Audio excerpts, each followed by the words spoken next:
Volvemos a la noticia del día, la muerte del narcotraficante Pablo Escobar. Pablo Escobar abatido hoy en Medellín por el bloque de búsqueda. Ocultaba su rostro tras espesa bata. Se hallaba en una casa de 3 pisos cerca del estadio Atanasio Girardot y al centro... El ocaso del patrón de mal. Los últimos días de Pablo Escobar. El fin del rey. 2 de diciembre de 1993. Medellín arde bajo un sol que parece juzgar la historia. Sobre las tejas de una vivienda de clase media, yace el cuerpo de un hombre que luchó hasta su último aliento, tanto así que disparó 12 balas de las 13 que tenía su 9 milímetros, el hombre que redefinió el concepto del mal. Pablo Emilio Escobar Gaviria, el zar de la cocaína, está muerto. No cayó en un palacio, ni rodeado de su ejército de sicarios, cayó solo, descalzo, oculto tras una barba espesa que delataba su decadencia. Pero, ¿cómo llegó hasta aquí? ¿Cómo el hombre que arrodilló a un estado y controló el 80% de la cocaína mundial terminó acorralado como una fiera herida? Hoy, desenterramos los errores, las traiciones y el último suspiro del narco más infame de la historia. Cap 1. La catedral y la semilla de la traición. Todo gran imperio comienza a morir desde adentro. El primer error de Escobar tuvo nombre de santuario, la catedral. Una cárcel construida por él, para él. Era una parodia de justicia. Una fortaleza con canchas de fútbol, suites de lujo y un flujo constante de alcohol y mujeres. Pero entre esas paredes de oro, Pablo perdió la perspectiva. El punto de no retorno, la paranoia es el cáncer de los tiranos. Cuando Escobar sospechó que sus socios, Fernando Galeano y Gerardo Moncada, le ocultaban dinero de las rutas, el patrón firmó su sentencia de muerte. Los citó a la catedral. Mientras los socios creían que iban a una reunión de negocios, Escobar orquestaba su ejecución y el robo de una caleta de $23 millones. No solo mató a sus amigos, mató la lealtad de su propia organización. La noticia corrió por las venas de Medellín. El patrón ya no respeta la vida de los suyos. La armonía del cartel se hizo añicos, y de sus cenizas nació un enemigo que Pablo no pudo prever. Es una parodia de cárcel, pero ya Colombia ya al menos ya Pablo está ahí. No que el patrón no cumple con la política de sometimiento, el patrón sigue traficando, sigue matando. Cuando aparecen en la catedral Fernando Galeano y Kiko Moncada, ellos llegaron al citófono y me dijo, Pope, súbame rápido. Y ellos eran patrones. Yo le digo al patrón está Kiko y Galeano, que lo suba rápido, súbalos. Hay un camión que bajaba y subía a la catedral que lo manejaba Limón, Álvaro Jesús Agudelo, que murió con el patrón. Ellos llegaron súper apurados, se sentaron ahí, necesitamos hablar con Pablo, te llamé el patrón, tanta mano, nos sentamos ahí. No, Pablo, ¿cómo le parece que teníamos un dinero en San Pío y creemos que la gente tuya lo encontró? Patrón mío, si lo tiene mi gente no hay ningún problema, se lo devolvemos.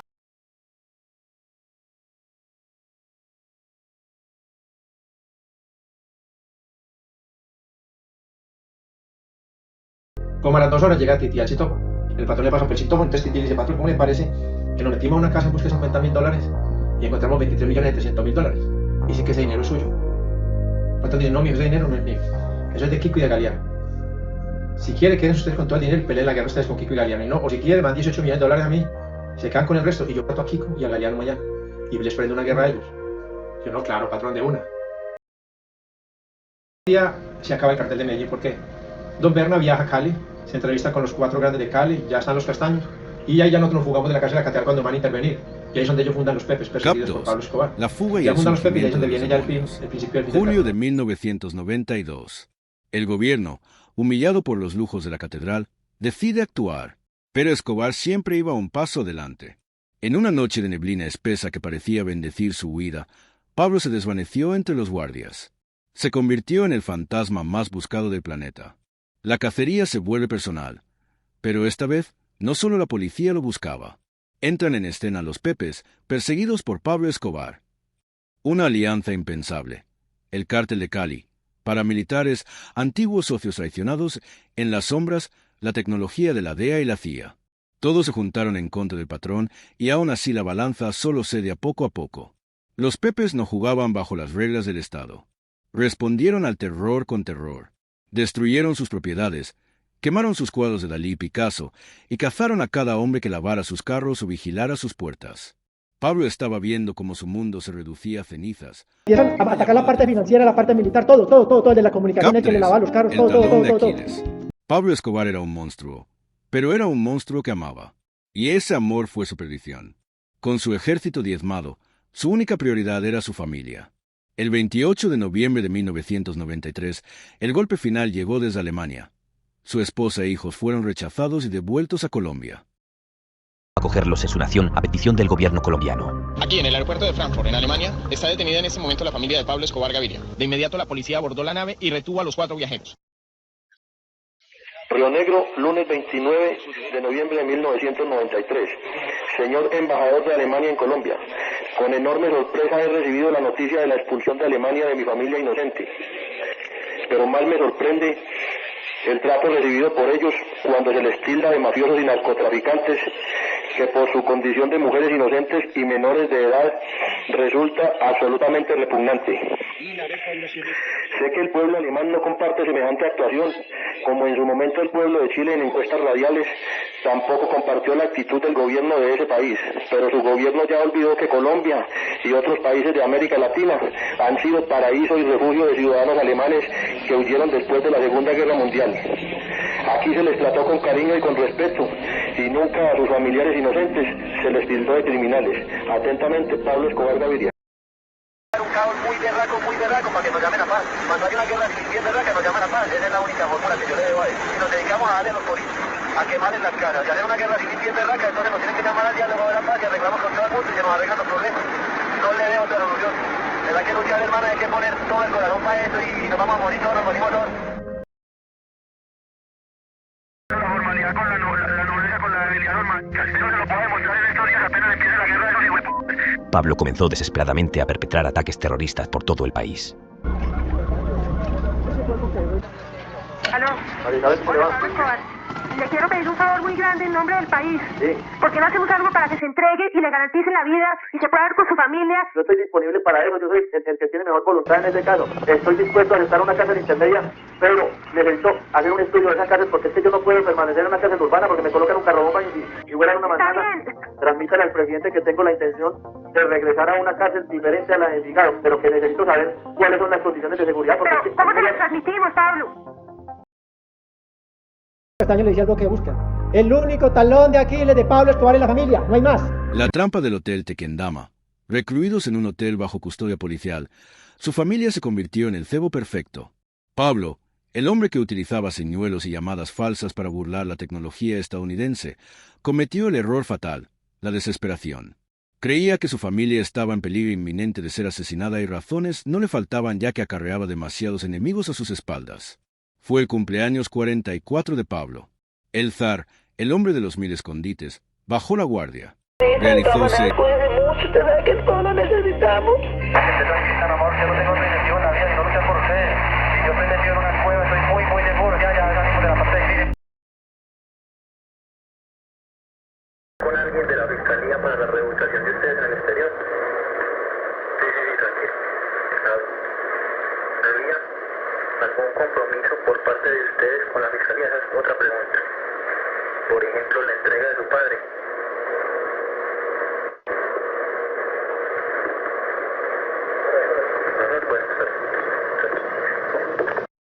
llamadas. 6 diálogos cargados de amor y miedo que duraron lo suficiente para que el Direction Finder de las autoridades triangulara su posición exacta en el barrio Los Olivos. Pero ayudaron mucho a perseguirlo hasta su captura. Claro que sí. No es que no ayudamos. Nosotros los capturamos, le dijimos, ahí está en esa casa.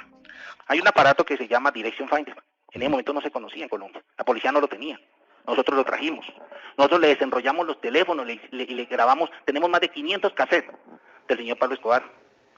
Entonces, ¿y dónde están esos cassettes? ¿Ah? ¿Dónde están esos cassettes? En un lugar bien seguro, don Julio. Cap 4. El acto final en el tejado. 11-2. 500 hombres rodearon la manzana. No había salida. Solo un hombre fiel, Limón, acompañaba al patrón y por el cual dio su vida. El estruendo de los fusiles rompió el silencio de la tarde. Pablo intentó una última huida por el tejado, descalzo, con la agilidad que le quedaba de sus días de contrabandista. Pero no fue suficiente, las balas le empezaron a llover, y aunque respondió como un guerrero. 3 balas impactaron su cuerpo, pero fue el disparo en el oído el que alimentó la leyenda. La versión del hijo. Mi padre siempre decía, preferimos una tumba en Colombia que una cárcel en Estados Unidos. Él se suicidó. La versión oficial, el bloque de búsqueda lo abatió en combate. Los francotiradores no tuvieron piedad. Sea como fuera, El 2 de diciembre de 1993, el hombre que quería ser presidente de Colombia terminó como una mancha de sangre sobre unas tejas calientes. El mito del invencible había muerto. Conclusión: el legado de la pólvora. La muerte de Escobar no trajo la paz inmediata, pero cerró el capítulo más sangriento de la historia del narcotráfico del siglo XX. Un hombre que empezó robando lápidas y terminó construyendo un imperio de cementerios. Al final, ni los millones de dólares, ni los ejércitos, ni las bombas pudieron salvarlo de su propio peso. Pablo Escobar murió como vivió, en guerra. Y mientras el mundo celebraba, Medellín quedaba herida, recordando para siempre que el camino de la pólvora solo conduce a un tejado solitario. El entierro de Pablo Escobar no fue un funeral común, fue una manifestación de fervor popular, caos y fanatismo que rayó en lo surrealista. Fue el último gran acto de su teatro personal, donde la línea entre el criminal y el santo se borró para miles de personas. Aquí tienes la descripción épica de ese momento para cerrar tu vídeo. El 3 de diciembre de 1993, Medellín no asistió a un funeral, asistió a una canonización pagana. Desde tempranas horas, una marea humana de más de 25,000 personas desbordó las calles. No eran los magnates ni los políticos que alguna vez brindaron con él. Eran los habitantes de los suburbios, los olvidados a quienes Pablo les había dado un techo en el barrio que llevaba su nombre. Para ellos, no moría un capo, moría su protector, el Robin Hood paisa. Lo que debía ser una procesión solemne se convirtió en un campo de batalla de emociones. La multitud, en un estado de histeria colectiva, rompió los cordones de seguridad. En un acto de desesperación y lealtad ciega, la muchedumbre asaltó el coche fúnebre. Querían tocar la madera, querían cargar al patrón. Los cristales del carro saltaron por los aires y, en un momento digno de una epopeya, el ataúd fue arrebatado de las manos de las autoridades y llevado en hombros por la multitud que gritaba: «¡Viva el patrón! Y no lo dejaremos solo». El olor a flores se mezclaba con el olor a sudor y pólvora. En el cementerio Jardines de Montesacro, la escena fue dantesca. La gente se subía a los árboles, a los muros y sobre otras tumbas para ver el rostro del hombre que había desafiado al mundo. El cuerpo de Escobar tuvo que ser protegido por su familia en medio de un torbellino de manos que intentaban arrancarle un recuerdo, un trozo de ropa o simplemente darle un último adiós. Mientras en las casas más ricas de Colombia se descorchaba champán, en los barrios humildes se encendían velas frente a su fotografía. Fue un entierro épico porque encapsuló la tragedia de una nación, un hombre capaz de la mayor crueldad, pero también de generar un amor tan profundo que miles estuvieron dispuestos a ser pisoteados solo por ver su féretro pasar. Pablo fue sepultado en su tierra, pero su sombra se extendió sobre la historia de Colombia para siempre. Aquel día, el zar de la cocaína se convirtió en leyenda, dejando tras de sí un rastro de flores, llanto y una cicatriz que, décadas después, se niega a cerrar. Descansa en paz, Pablito, y descansen en paz las víctimas de este. Gracias por ver, like y suscríbete. Necesito llegar a 1000 subs para poder seguir trayéndote contenido. Gracias. Estaba apenas comenzando. Había que mover los cadáveres de Pablo Escobar y Limón para la velación y el entierro, hasta el parque cementerio de Jardines Montesacro, a las afueras de Medellín, en medio de una ciudad que ya estaba convulsionada con la noticia. Montamos el cuerpo de Pablo en 2 cofres grises, gris plomo, igualitos, tanto el de él como el de Limón. ¿Y un cofre sencillo? El cofre más sencillo, el que utiliza todo el mundo aquí, de madera. Uno para cada uno, el mismo. Gris plomo, para cada uno.